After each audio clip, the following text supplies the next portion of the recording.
May umorder na asola na taga Laguna. So itong umagang ito, ang plano ko sana ay linisin saglit yung water filter ng aking pond. So, bago ko sana simulan ay check ko muna yung aking phone para makita if may mga message ba na importante na kailangan kong sagutin. Yan nga no, merong inquiry about asola. Pagkatapos naming magkaroon ng konting conversation ay nakapag-decide si client na umorder sa akin ng 5 tub na asola. Sa ngayon, unahin muna natin na mag-harvest para may pa-deliver agad, no? Kasi sayang din ito and extra income. Mga naghahanap po pala ng asola around Cavite, Laguna, message lang po kayo. After po nun ay kailangan na siyang ilagay sa tub. Dun po pala sa mga umorder, suggest ko po mas mainam magparami din po tayo, no? Nang sa ganun magkaroon din po tayo ng sarili nating asola.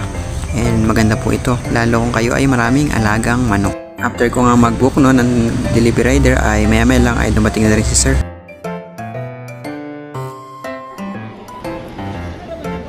Asola po, pampakain po sa tilapia or manok.